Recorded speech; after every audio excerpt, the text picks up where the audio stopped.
story. The Grand Plaza Hotel's crystal chandeliers cast a warm glow across the ballroom, their light dancing off the champagne flutes and silverware that adorned the meticulously set tables. Alexander Reed stood at the entrance, greeting guests with the quiet confidence of a man who had built his empire from the ground up. At 52, he cut an impressive figure in his tailored Tom Ford tuxedo, tall, broad-shouldered, with steel gray hair that added gravitas to his angular features. Alex, my friend, Thomas Chun, his largest commercial tenant, approached with his wife Marie. 25 years, that's something worth celebrating. Alex's firm handshake and genuine smile spoke of years of business dealings built on mutual respect. Thomas, Marie, thank you for coming. I believe Diana from my office mentioned the new development plans? She did. Brilliant move, expanding into the tech corridor. Thomas lowered his voice. Though I heard your brother had some concerns about the timing? A shadow flickered across Alex's face, but his expression remained neutral. James tends to be cautious. It's why he's such a good lawyer. He gestured toward the bar. Please, enjoy yourselves. The bartender knows to serve you the Macallan 25. As more guests arrived, judges, politicians, real estate moguls, and Boston's old money families, Alex maintained his position at the door. Each handshake and greeting reinforced the networks he'd spent decades building. This wasn't just a wedding anniversary. It was a testament to the Reed family's influence in Boston. Sarah Reed, his daughter, appeared at his side. At 24, she was the spitting image of her mother Rebecca, tall, blonde, with delicate features that masked a shrewd mind. Or so he'd always thought. Daddy, you need to join the party. Mom's looking for you. Sarah's designer gown probably cost more than most people's monthly salary. He'd never hesitated to give his children the best, remembering his own humble beginnings. Just a few more guests, princess. The old nickname made her smile, but something felt off about it. Had that slight eye roll always been there? Michael, Sarah's twin brother, approached with 2 glasses of champagne. Here, Dad. Time to celebrate. He handed one to Alex, keeping the other for himself. Michael had his mother's coloring but stood at Alex's height. The boy had always been good with numbers. It was why Alex had put him in charge of regional development despite his young age. The Parker deal closed yesterday, Michael said, sipping his champagne. Though Uncle James had to smooth over some regulatory issues. Did he? Alex raised an eyebrow. The Parker deal had been straightforward, or should have been. I'll have to thank him. The ballroom filled with the soft music of the string quartet. Alex spotted Rebecca across the room, radiant in a burgundy Valentino gown that highlighted her elegant figure. 25 years had barely touched her. She looked almost as young as the day they'd met, when she'd been a junior real estate agent and he'd been building his first development. Their eyes met across the room, and she smiled. That same smile that had sustained him through 3 years of fertility treatments, through the stress of expanding his company, through all the challenges they'd faced together. He remembered holding her hand through every failed attempt, watching her tears when the treatments finally worked. The twins had been their miracle. James Reed stood next to Rebecca, looking every inch the successful attorney in his custom suit. Alex's younger brother had always been the more polished of the two, more comfortable in social settings. While Alex had inherited their father's business sense, James had inherited their mother's charm. Ladies and gentlemen, the hotel's events manager appeared at Alex's side. Dinner is served. The guests found their seats at the round tables, each decorated with elaborate centerpieces of white roses and silver anniversary ornaments. Alex took his place at the main table, Rebecca to his right, the twins across from them, and James seated beside Rebecca. The first course arrived, a delicate seafood bisque that Rebecca had specifically requested. Alex watched as she leaned slightly toward James, whispering something that made him smirk. Just siblings-in-law sharing a joke, he told himself, even as something cold settled in his stomach. Senator Harrison stood for the first toast. To Alex and Rebecca Reed, proof that true love and smart business can go hand in hand. Alex, you've not only built one of the most successful real estate empires in New England, but you've created a beautiful family. The way you supported Rebecca through those difficult years trying to have children, never giving up, it's an inspiration. Alex raised his glass, catching a strange look passing between the twins. Sarah was biting her lip, while Michael seemed to be suppressing a laugh. James's hand brushed Rebecca's arm in what might have been a comforting gesture. More toasts followed. Business associates praised Alex's integrity and vision. Social friends complimented Rebecca's grace and dedication to various charities. Each word felt increasingly hollow as Alex noticed more details: the way James's leg seemed to press against Rebecca's under the table, the knowing glances between his children and their uncle. Between the main course and dessert, Alex stood to give his own speech. He'd prepared carefully, wanting to honor their journey together. 25 years ago, I married not just the most beautiful woman in Boston, but the strongest. His voice carried clearly across the ballroom. Rebecca stood by me when I was nothing but a contractor with big dreams. She believed in me, supported me, gave me 2 amazing children. He raised his glass. To my wife, the mother of my children, the love of my life. The guests applauded. Rebecca dabbed at her eyes with a napkin, the perfect picture of a touched wife. But Alex saw James's hand squeeze her thigh under the table. As dessert was served, a silver anniversary cake that cost more than some cars. Alex noticed the twins and James huddled near the bar. Rebecca joined them moments later, her body language shifting subtly. Gone was the elegant society wife. Something more intimate took her place. Alex excused himself from a conversation with Judge Morrison and moved closer, staying behind a large floral arrangement. Their voices carried just enough for him to hear. Did you see his face during that speech? Rebecca's tone dripped with contempt. Still going on about those fertility treatments. As if we didn't play him like a fiddle. James chuckled, his arms sliding around Rebecca's waist. You were always the better actor, darling. Remember how he held your hand through every treatment? Meanwhile, we were making his precious miracles the old-fashioned way. The twins, rather than being horrified by this revelation about their parentage, laughed along. God, those fake doctor visits must have cost him a fortune, Sarah said, sipping her champagne. But then, Dad's always been loose with his checkbook when it comes to family. Michael nodded. Like that time he thought the company needed new software, and we got Uncle James's friend's firm to charge triple the market rate. Split that commission nicely, didn't we? Your real father knows how business really works, Rebecca purred, leaning into James. Not like your Uncle Alex, playing everything so straight. Still riding on your grandfather's reputation, isn't he, James? Always was father's disappointment, James agreed. Too honest, too straightforward. No vision. No understanding of how the game is really played. Sarah twirled her hair, a gesture Alex had always found endearing, thinking she'd picked it up from Rebecca. Now he realized she'd inherited it from James. At least he's generous with the trust funds. That Porsche for graduation was nice. But Uncle James, sorry. Dad James, that Swiss bank account was much better. Speaking of accounts, Michael lowered his voice. How's the planning coming along? That tech corridor deal could be our chance. James's smile turned predatory. Everything's in place. Just keep adjusting those projections like we discussed. By the time your uncle realizes what's happening, the company will be in free fall. And with my connection to the creditors, we'll pick up the pieces for pennies on the dollar, Rebecca finished. All in the family, right, darling? The group clinked glasses, celebrating their conspiracy with Alex's expensive champagne. He stood frozen behind the flowers, years of memories reshaping themselves in his mind. Every tender moment with Rebecca during the fertility treatments, every proud day watching the twins grow up, every time he trusted James with sensitive company information, all of it built on lies. The string quartet started playing again, The Way You Look Tonight, the song from his and Rebecca's first dance. The irony made his hands clench. Dr. Morrison, one of Boston's most respected surgeons, appeared at his side. Hell of a party, Alex. You and Rebecca make it look easy. Alex turned, his face a mask of perfect composure. Nothing worth having comes easy, doctor. But family. Family is everything. Blood of your blood, Dr. Morrison agreed, raising his glass. Yes, Alex said quietly. Blood of my blood. He excused himself and headed for the elevator. His private office suite was 6 floors up. He'd bought the entire floor years ago for late-night work sessions.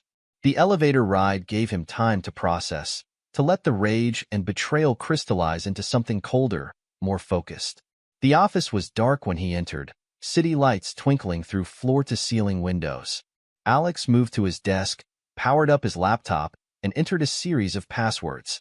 Months ago, he'd hired investigators to look into some financial irregularities Diana had flagged. The report sat in his encrypted email, unopened until now. The document loaded, and Alex began to read. With each page, the extent of the betrayal became clearer. James hadn't just seduced Rebecca, he'd been systematically undermining the company for years. The twins, his precious children who weren't his at all, had been actively helping sabotage his life's work. Spreadsheets showed millions siphoned through fake consultancy fees. Project delays that had seemed like bad luck were carefully orchestrated failures. And Rebecca's recent interest in company finances wasn't wifely concern, she was gathering intelligence for James's takeover attempt. A knock at the door made him look up. Diana Chun, his CFO, stood in the doorway. She must have followed him up. "Mr. Reed? Is everything all right?" Alex considered the woman who'd tried to warn him about the financial irregularities, who'd stayed late reviewing accounts without being asked, who'd shown more loyalty than his own family. "No, Diana. Everything is not all right." He turned the laptop so she could see the screen. "But it will be." Diana's eyes widened as she scanned the documents. "Sir, this is calculated destruction. Your brother's been setting me up for years, using my wife, using children that aren't even mine." His voice remained steady, but Diana took a step back from the cold fury in his eyes. "What are you going to do?" Alex stood and walked to the window, looking down at the city he'd helped build. In the reflection, he could see Diana watching him with concern. "First, I'm going back to my anniversary party. I'm going to smile, dance with my wife, and thank everyone for coming." He turned to face his CFO. "Then I'm going to destroy everything they love, just like they tried to destroy me. But I need your help." Diana straightened, her professional demeanor shifting to something more determined. "Whatever you need, sir." "Good. Because this isn't just about revenge. It's about justice." Alex's smile held no warmth. "And justice, Diana, is best served with absolute precision." He gathered himself, straightened his tie, and headed back to the elevator. The party would go on for several more hours. He had appearances to maintain, a facade to perfect. Let them think they had him fooled. Let them celebrate their cleverness. Soon enough, they'd learn what it meant to betray Alexander Reed. As he rejoined the party, Rebecca rushed to his side, concern painted perfectly on her beautiful, deceitful face. "Darling, where did you disappear to?" "Judge Morrison was asking about you." "Just taking care of some business, dear." Alex kissed her cheek, breathing in her expensive perfume. "You know me always working, even on our anniversary." She pouted playfully. "Especially today." He led her to the dance floor as the quartet began another song.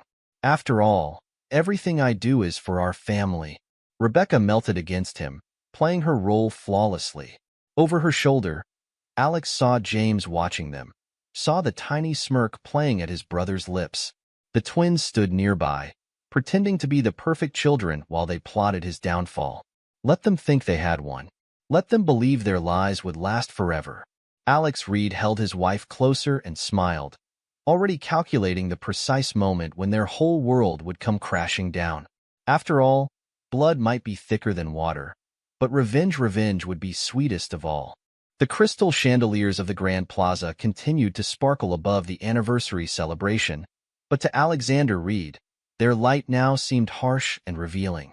In his private office suite on the 6th floor, he sat before his laptop, the investigation report casting a cold glow across his features. Years of business instincts, initially ignored in favor of family trust, now screamed for action. Diana Chin's previous warnings about financial irregularities echoed in his mind. She'd been diplomatic but persistent, presenting spreadsheets that showed subtle discrepancies. He dismissed them as accounting errors, trusting his brother's legal oversight. That trust had been his only mistake, one he would now correct with surgical precision. Alex reached for his phone, his fingers no longer shaking. The time for emotion had passed. Now was the time for calculated retribution. Diana answered on the first ring. "Mr. Reed, I need you in my office." Bring everything you have on the Thompson Heights project irregularities. His voice was steady, controlled. I'll be there in 15 minutes. While waiting, Alex made his second call. Marcus Walsh's gruff voice brought memories of their previous collaborations. The retired FBI agent had helped vet potential partners before, his network of contacts proving invaluable. Walsh Securities. Marcus, it's Alex Reed. Remember that favor you owe me from the Martinez case? A knowing chuckle. Finally calling it in. Alex? I need everything you have on James Reed. Securities fraud, corporate espionage, anything your contacts at the Bureau might have. Your brother? Jesus, Alex. Give me an hour. You have 30 minutes. Alex ended the call. His final call proved the most revealing. Dr. Helena Rodriguez's number was still in his contacts, a reminder of those years of supposed fertility treatments. Dr. Rodriguez speaking. Doctor, this is Alexander Reed. I need to verify some records from 25 years ago. A pause. Mr. Reed, I'm not sure how to tell you this, but I never treated Mrs. Reed. The confirmation sent ice through his veins. Never? I checked our records when the hospital did its digital conversion last year. The paperwork exists, but I never performed those procedures. Someone forged my signatures. Her voice turned cautious. However, there's something else you should know. Go on. Your company requires executive physicals, correct? The twins had theirs last month at our hospital. The blood work showed something interesting, a genetic marker for von Willebrand disease. It's hereditary, Mr. Reed, and according to our records, James Reed carries the same condition. Alex's grip tightened on the phone. Send me everything. Mr. Reed, I could lose my license. Doctor, you could lose much more if the board discovers you failed to report fraudulent medical records 25 years ago. Send me everything. The elevator chimed, and Diana Chun strode into the office, her arms full of files. At 42, she carried herself with the confidence of someone who'd earned her position through merit rather than connections. Her expression showed concern but not surprise she'd seen this coming. Sir, before we begin, she placed a thick folder on his desk. I've been documenting everything for the past 18 months. Alex raised an eyebrow. That long? Since James insisted on using Maxwell Consulting for the Thompson Heights project. Their fees were triple the industry standard, but when I investigated, the company led back to an offshore account in the Caymans. She spread out several documents. The signature authorizing the payments? Rebecca's. Alex studied the papers. His wife's elegant handwriting authorized millions in fraudulent payments. Show me everything. For the next 20 minutes, Diana laid out a pattern of systematic theft. James had created a network of shell companies, all charging exorbitant consulting fees. The twins had helped by altering internal reports, hiding the evidence in plain sight under layers of legitimate transactions. The real estate market crashed their planning? Diana pointed to a series of manipulated projections. Michael's been feeding false data to our investors. When the stock price falls, James's shell companies are positioned to by controlling interests for pennies on the dollar. And Rebecca? She's been copying sensitive documents. Financial records, client lists, internal strategies, everything a competitor would need. Diana hesitated. Sir, there's more. The twins. They're not mine. Alex's voice was flat. Diana's eyes widened slightly, but she maintained her professional demeanor. That explains some things. They've been selling company secrets to our competitors. Small things at first, but recently, she pulled out more documents. Project bids, client negotiations, expansion plans, all leaked to rival firms. The elevator chimed again. Marcus Walsh entered, his weathered face grave. The former agent had traded his FBI suit for expensive private security attire, but his eyes retained their investigative sharpness. Alex, you're going to want to sit down for this. I'm fine standing.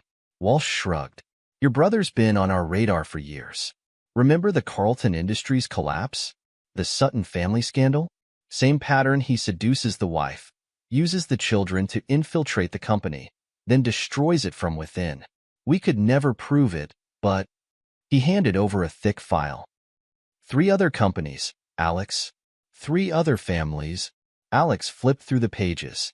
Photos show James with different women, all married to successful businessmen. Documents detailed company collapses, all following the same pattern. The Bureau's been building a case, but James is careful. He covers his tracks, uses the wives and children to do his dirty work. Makes it messy, personal. Most victims don't press charges out of shame. Show me the others. Walsh pulled out his tablet, displaying images of destroyed families, ruined companies. Each case featured James, playing the same role: the charming brother-in-law, the doting uncle, the secret destroyer.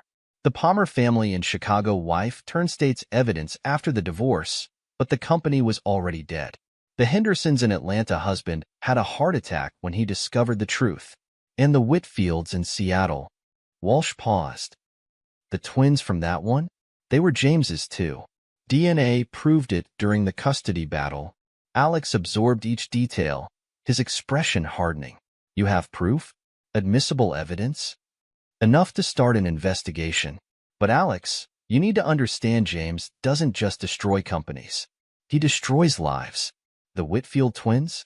They're in prison now. Took the fall for their mother and James.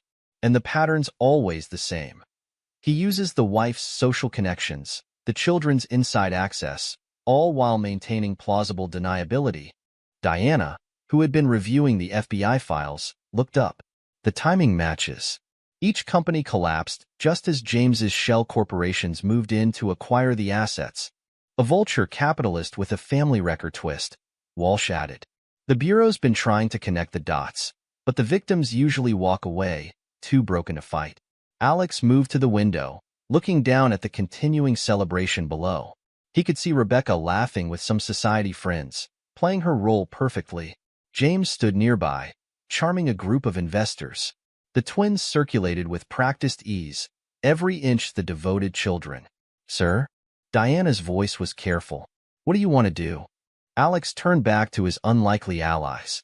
In Diana, he had dedication and financial expertise. In Walsh, federal connections and damning evidence. In Dr. Rodriguez's files, proof of the most personal betrayal. Marcus, can your people monitor their communications? Legally, of course. Walsh nodded. Already have a team in place. James has been on a watch list. Diana, how quickly can you lock down our accounts? I created a shadow system months ago. One command and everything freezes except the accounts you personally control. Alex allowed himself a small smile. Then we proceed carefully. They think they have years to execute their plan. We have days to execute ours. The elevator chimed a third time. Dr. Rodriguez hurried in, carrying a medical file. Mr. Reed, I have the genetic testing results. It's conclusive the twins inherit their von Willebrand markers from James. The probability of paternity is 99.9%. Alex took the file without opening it. Thank you, doctor. Your discretion in this matter will be well compensated. The doctor nodded nervously and left. Walsh watched her go, then turned to Alex. What's your play here? They want to destroy my company? Alex's voice was cold. I'll give them exactly what they expect: a vulnerable target. Diana, start moving our real assets to secure accounts. Make it look like normal diversification. And the shell companies? Let them think they're hidden. Marcus, I want everything you have on James's previous victims. Contact them quietly. See who's willing to talk. Walsh made some notes. Most will jump at the chance for revenge. He didn't just ruin their companies, Alex. He ruined their lives. Diana, stay close to Michael. Let him think his manipulated projections are working. Feed his ego. He always wanted your job. Diana's expression showed professional disgust. He's been insufferable lately, bragging about his financial models. I can keep him talking. Good. Alex straightened his tie. Because we're going to give my dear family exactly what they want: a perfect target. Let them think the company's weakening. Let them believe their plan is working. He moved to leave, then paused. One more thing. Diana, access the trust funds I set up for the twins. Don't freeze them yet, but I'll prepare the paperwork. When you give the word, they won't see a penny. Alex nodded and headed for the elevator. I'll be back at the party. Diana, you should join us. It would look suspicious if my CFO disappeared all night. Marcus, I know the drill. I was never here. Walsh gathered his files. Alex, be careful. James doesn't just play dirty, he enjoys destroying people. The psychological damage to his previous victims. I'm not his previous victims. Alex's voice could have frozen hell. I'm the mistake that will end his career. The elevator ride down gave Alex time to compose himself. The rage had crystallized into something harder, colder, a diamond-sharp focus that would cut through their schemes with surgical precision. The ballroom's warmth hit him as he stepped out. Rebecca immediately appeared at his side, concern painted perfectly on her face. Darling, where have you been? The Andersons were asking about you. Alex smiled, took her hand, and brushed his lips across her knuckles. Just finalizing some details for a surprise I have planned. Oh. Her eyes lit with practiced interest. What kind of surprise? You'll see. He led her toward the dance floor. I think it's time we took another honeymoon, don't you? Somewhere private, just the two of us. Rebecca's smile widened. That sounds wonderful. Over her shoulder, Alex caught James watching them. His brother raised his champagne glass in a mock toast, confident in his own cleverness. The twins stood nearby, sharing some private joke at their uncle's expense. Let them laugh, Alex thought. Let them believe they had one. Diana rejoined the party, seamlessly integrating into a conversation about market trends. To anyone watching, it was just another perfect moment in a perfect celebration. No one noticed the steel in Alex's eyes, the slight tension in Diana's shoulders, or the way his hand tightened possessively around Rebecca's waist. The quartet started playing The Way You Look Tonight again. Alex guided Rebecca through the steps, every movement precise and controlled. She leaned close, whispering sweet nothings that now rang hollow. To family, Alex said softly, letting the words carry to where James stood. Blood of my blood. James smirked and raised his glass again. Rebecca squeezed Alex's hand, mistaking his words for sentiment. The chandeliers sparkled overhead, casting light and shadow across the ballroom. In the darkness between the bright spots, Alex Reed planned his family's destruction, each step as carefully choreographed as the dance he led his faithless wife through. Let them enjoy their moment of triumph. Monday morning would come soon enough, and with it, the beginning of their end. The Monday morning sun climbed over Boston's financial district, its rays glinting off the steel and glass towers that Alexander Reed had helped build. Inside the Reed Enterprises headquarters, the early hours brought a false sense of normalcy. At 7 a.m. sharp, Diana Chun entered her office, logged into her secure terminal, and initiated Protocol Zero. Across 27 floors, computer systems locked down. Security teams, quietly briefed over the weekend, took up strategic positions. Alex sat in his home office, watching the sunrise. This second honeymoon announcement had bought him the weekend. Rebecca was still upstairs packing, humming to herself, planning a trip that would never happen. His phone buzzed. Diana's message was brief. It's done. Alex pressed a button on his desk phone. Send them in. The front gates of his estate opened, admitting 3 black SUVs. FBI agents emerged, led by Marcus Walsh. They moved with practiced efficiency toward the house. Upstairs, Rebecca's humming stopped at the sound of the doorbell. I'll get it, darling, she called out. Alex listened to her footsteps on the stairs, imagining her confident smile, her absolute certainty in her own cleverness. The sound of the front door opening. Then silence. Mrs. Reed? Walsh's voice carried clearly. I'm Agent Marcus Walsh, FBI. We have some questions about certain financial transactions. I don't understand. Alex? In here, dear. His voice was calm, almost gentle. Rebecca entered his office, face pale beneath her perfect makeup. 2 agents flanked her. Walsh followed, holding a thick folder. What's going on? Her voice trembled slightly, but her acting skills didn't desert her. Alex, why are there FBI agents in our home? Alex turned his computer monitor toward her. On the screen, footage from the anniversary party played her intimate moment with James, their mocking laughter, the twins sneering comments about their real father. Interesting choice of words. Our home. Alex's smile didn't reach his eyes. Tell me, Rebecca, how long have you been planning to steal it from me? Her face went through a series of expressions: shock, fear, calculation, And finally, a cold anger that revealed her true nature. You can't prove anything. Walsh cleared his throat. Actually, Mrs. Reed, we can prove quite a bit, starting with the offshore accounts bearing your signature. Would you like to explain how you came to authorize payments totaling $37 million to shell companies owned by your brother-in-law? Rebecca's mask cracked. I want my lawyer. I'm afraid James won't be available. Alex pressed another button on his phone. He's rather busy this morning. Across town, at Reed Enterprises headquarters, James Reed found himself in a similar situation. He'd arrived early, planning to finalize certain arrangements before the market opened. Instead, he found his office sealed and a team of SEC investigators waiting. Mr. Reed. The lead investigator was a sharp-faced woman who'd clearly dealt with white-collar criminals before. We have some questions about your involvement in the Carlton Industries collapse, the Sutton family bankruptcy, and several other cases of corporate espionage. James reached for his phone. That won't be necessary. Diana Chan stepped into view, holding a stack of documents.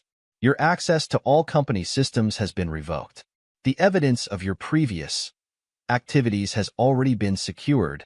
In another part of the building, Sarah and Michael Reed arrived for what they thought would be another day of undermining their uncle's company. They found their offices dark, their computers missing, and federal agents cataloging evidence. Ms. Reed, Mr. Reed, a senior agent approached them. Please come with us. We have some questions about certain confidential documents that were sold to Kingston Development Group. Sarah's practiced poise crumbled. We haven't done anything wrong. The electronic trail suggests otherwise. Diana emerged from Michael's office, carrying his laptop. Your personal encryption wasn't quite as good as you thought, Michael. Next time, don't use your girlfriend's birthday as a password. Back at the estate, Alex watched Rebecca's composure disintegrate as Walsh laid out the evidence.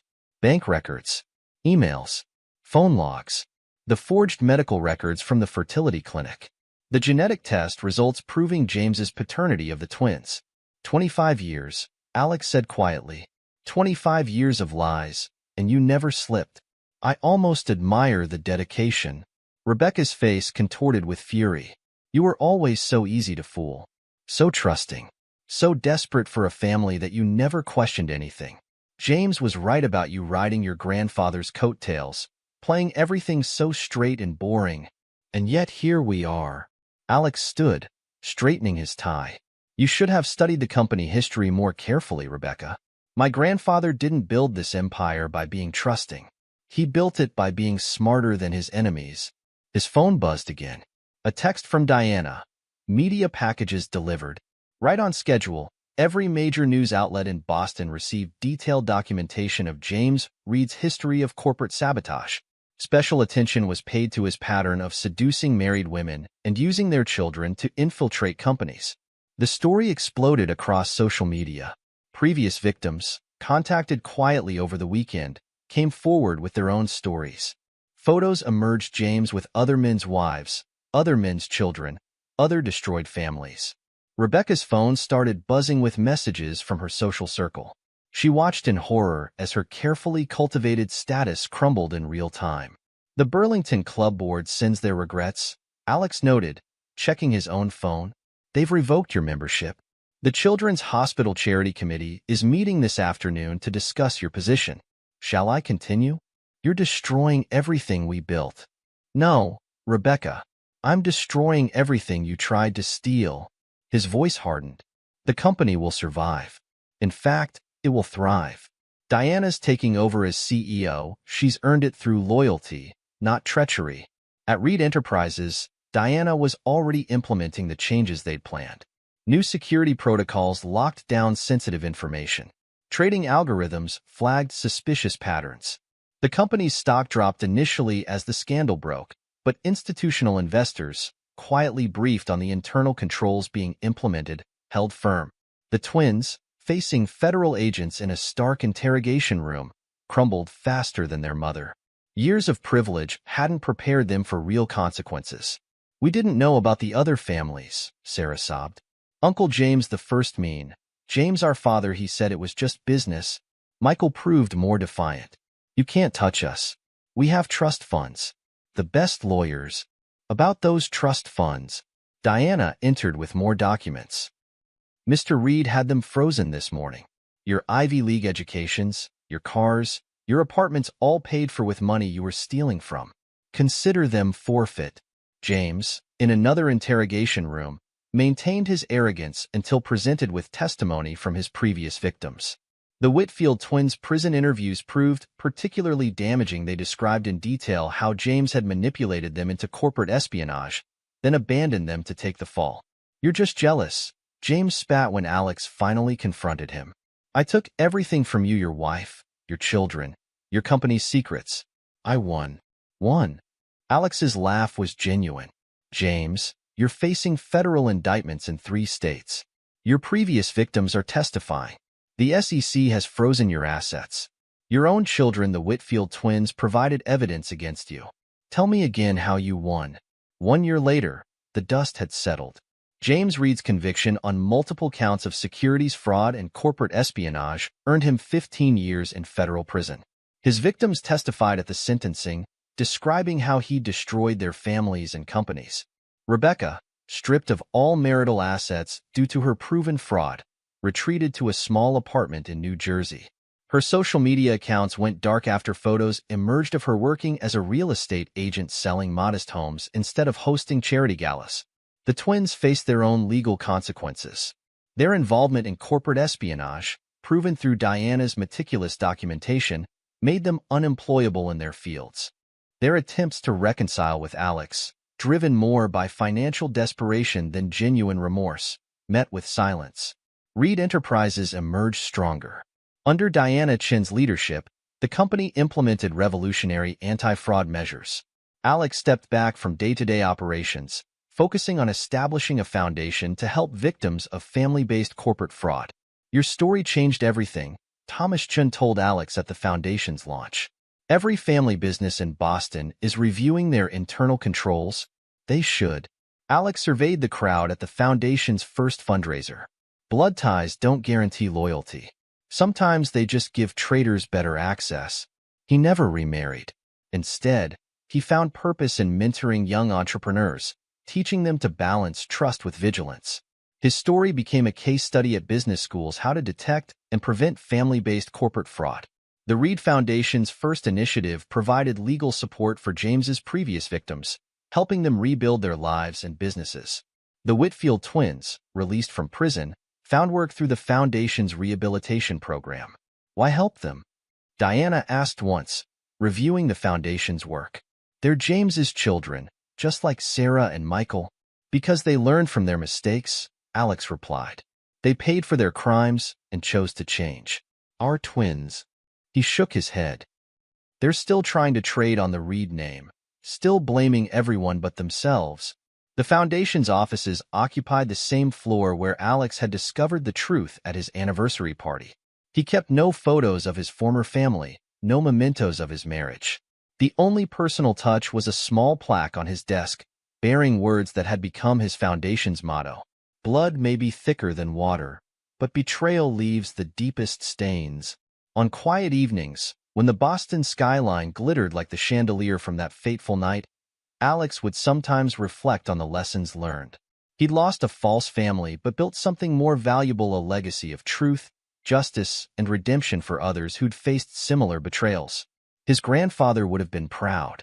Epilogue. 5 years later. The New Jersey real estate office sat between a discount liquor store and a pawn shop, its faded sign reading, Garden State Realty, barely visible in the gray winter light. Inside, Rebecca Harrison, she'd reverted to her maiden name after the divorce, sat at a cluttered desk, staring at yet another rejected loan application. At 57, the effects of stress and downward mobility had taken their toll. Her once perfect blonde hair now showed gray roots, her designer clothes replaced by off-the-rack business wear. Her phone buzzed, another decline showing. These days, even middle-class homebuyers wouldn't work with her. A Google search of her name still brought up the scandal, the headlines, the humiliating details of her 25-year fraud. Ms. Harrison? Her office manager appeared at the door. Your numbers for the quarter. I know. Rebecca's voice, once dripping with social confidence, now carried the bitter edge of someone who'd fallen far and couldn't stop falling. I'll have them by Friday. She opened her desk drawer, pulling out a creased society page from 5 years ago. The headline read, Reed Foundation expands. Anti-fraud initiative goes national. The photo showed Alex at a charity gala, distinguished in a tuxedo, standing beside Diana Chon. Both looked successful, powerful, untouchable. Across town, in a modest rehabilitation center, James Reed marked another day on his prison calendar. 9 years, 8 months, and 12 days remained on his sentence. His once immaculate appearance had given way to prison-issued clothing and institutional routine. At 54, the federal penitentiary's fluorescent lights were unkind to his prematurely aged face. "Visitor for you, Reed." James looked up, expecting another investigator. More cases had emerged after his conviction, other families, other companies, other lives he destroyed. Instead, he saw Marcus Walsh, now fully retired from the FBI and heading the Reed Foundation's investigative division. "Come to gloat, Marcus?" Walsh sat across from him, placing a thick folder on the table. "Just updating you on some developments. The Whitfield twins completed their rehabilitation program. They're working with our outreach division now, speaking at business schools about corporate fraud prevention." James's jaw tightened. "My first success story. They were good kids before their mother died. They were victims, James. Like all the others." Walsh opened the folder. "Speaking of victims, Catherine Palmer came forward last month. Remember her? Chicago, 1998? Her son just graduated from college paid for by the Reed Foundation's Victim Compensation Fund. Why are you really here, Marcus?" "Professional courtesy." 3 more cases surfaced in Seattle. The statute of limitations hasn't expired. The DA is considering additional charges. James's prison-pale face went whiter. "I have rights. You have consequences." Walsh gathered his papers. "Oh, and your daughter Sarah called the foundation again. 3rd time this month. Still trying to reach Alex." In a small Boston apartment, Sarah Reed stared at her laptop, reviewing another rejection email. Her MBA from Harvard, once a golden ticket, now carried the taint of her involvement in corporate espionage. Her attempt at starting a consulting business had failed when background checks revealed her history. Her phone showed a missed call from Michael. Her twin brother had fared even worse, his attempts at day trading ending in mounting debts. Their trust funds, frozen and then seized, had left them unprepared for life without wealth. Across the city, in the gleaming Reed Enterprises Tower, Diana Chon reviewed the quarterly reports. Under her leadership, the company had not only recovered but thrived. Their anti-fraud systems had become an industry standard, adopted by corporations worldwide. "Ms. Chon?" Her assistant appeared. "Mr. Reed is here for the board meeting." Alex entered, silver hair and tailored suit projecting authority. At 57, he carried success like a well-worn coat, comfortable but not showy. The Reed Foundation occupied 3 floors of the building now, its work expanding beyond corporate fraud to address white-collar crime prevention globally. "Diana." They developed an easy professional rapport over the years. "The Singapore expansion?" "Ahead of schedule." She handed him a tablet. "The new compliance systems are revolutionary. Thompson wants to license them for Asian markets." Alex nodded, scanning the figures. "And our special project?" Diana pulled up another file. "The support group for children involved in parental fraud schemes is showing promising results. 83% of participants have maintained clean records post-rehabilitation. The Whitfield twins? Leading the program. They're good at it, they understand both sides of the equation." Alex moved to the window, looking out over the city he'd helped build. Boston's skyline had changed, but his influence had only grown. The Reed name, once nearly destroyed by betrayal, now stood for integrity and redemption. Sarah called again. Diana mentioned carefully, "I know." Alex's voice remained neutral. "The Foundation's policies are clear. Family members involved in fraud cases can apply for rehabilitation services through normal channels. She seems different this time. Michael's in trouble gambling debts. They're 30 years old, Diana. Their choices are their own." In her New Jersey apartment, Rebecca watched a news segment about the Reed Foundation's latest initiative. The reporter praised Alex's vision in turning personal tragedy into social good. The camera panned across a charity event, showing Boston's elite her former friends gathered to support the cause. Her phone rang a New Jersey number. "Mom?" Michael's voice carried desperation. "I need help. These guys I owe money to." Rebecca closed her eyes. "I can barely make rent, Michael. Ask your father." "Which one?" Michael's bitter laugh echoed his mother's. "Uncle Alex won't take our calls, and James is still in prison." Sarah tried the foundation again, but they just sent the same rehabilitation program forms. "We made our choices," Rebecca said, surprising herself with the admission. "All of us." In the prison library, James discovered his story had become a case study at Harvard Business School. Family-based corporate fraud. The Reed Enterprise case laid out his methods, his patterns, the lives he'd ruined. His own children, Sarah and Michael, the Whitfield twins, others who'd emerged during the investigation, featured prominently in the analysis. A younger inmate recognized him. "You're the guy from the textbook. The one who used his own kids to take down companies." James turned away, but the words followed him back to his cell. At the Reed Foundation's annual gala, Alex presented the Integrity in Business Award. The venue, the Grand Plaza Hotel's ballroom, served as a pointed reminder of how much had changed since that fateful anniversary party.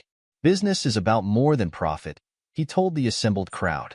"It's about legacy, about building something that outlasts our personal ambitions. When we sacrifice integrity for gain, we destroy more than balance sheets. We destroy trust. We destroy families. We destroy futures." The audience included faces from his past: Thomas Chin, now semi-retired; Dr. Helena Rodriguez, who headed the Foundation's Medical Ethics Division; Marcus Walsh, whose investigative unit had helped dozens of fraud victims recover their losses. Diana joined him at the podium to announce the Foundation's latest initiative, a college scholarship program for children of fraud victims and perpetrators who chose to study business ethics. "Redemption isn't about erasing the past," she told the crowd. "It's about building a better future." In their respective corners of defeat, the conspirators watched their world shrink while Alex's expanded. Rebecca sold suburban ranch houses to clients who didn't read the Wall Street Journal. James marked time in his cell, writing unanswered letters to children who carried his genes but not his name. Sarah and Michael drifted between failed ventures, their Harvard degrees like anchors around their necks. The Reed Foundation's work attracted international attention. Documentaries explored the story, the betrayal, the justice, the transformation of personal pain into social purpose. Alex gave rare interviews, always steering the conversation toward prevention and reform rather than revenge. "Your brother, your wife, your children," one interviewer pressed. "Do you ever regret how things ended?" "Things didn't end," Alex corrected. "They transformed." The Foundation helps people rebuild their lives after betrayal. Even the perpetrators have a path to redemption if they choose to take it. But your own family hasn't taken that path. "They're not my family." Alex's voice carried no bitterness, only certainty. Family isn't about blood. It's about trust, integrity, shared values. The Foundation's work, that's my family's legacy now. The years rolled on. James's hair turned fully gray in prison. Rebecca's real estate license came up for renewal, each year bringing fewer clients, smaller commissions. Sarah abandoned her business dreams and took a job as a bank teller. Michael's gambling debts forced him into bankruptcy. Meanwhile, the Reed Foundation's work expanded. Diana Chan balanced her CEO duties with speaking engagements about corporate governance. The Whitfield twins counseled young people at risk of following their parents into white-collar crime. Marcus Walsh trained a new generation of fraud investigators. And Alex Reed, the man who'd lost a false family and built a lasting legacy, taught future business leaders a simple truth that had cost him 25 years to learn. Blood may be thicker than water, but integrity is thicker than both. In the end, it wasn't the revenge that defined him. It was what he built from the ashes of betrayal, a foundation of truth, a legacy of redemption, and a family bound not by blood, but by the choice to do what was right. The chandeliers still sparkled in the Grand Plaza Hotel's ballroom, but they illuminated a different kind of gathering now. Where once they'd witnessed betrayal, they now shone down on people working to prevent others from suffering the same fate. And in their light, Alex Reed had finally found what his false family could never give him: a purpose greater than revenge, a legacy stronger than blood, and a truth more powerful than lies. Sometimes, he reflected, you had to lose everything you thought you had to find everything you were meant to build. That was the real lesson of blood and betrayal and the true meaning of legacy. This is where our story comes to an end. Share your thoughts in the comment section. Thanks for your time. If you enjoy the story, please subscribe to this channel. Click on the video you see on the screen, and I will see you there.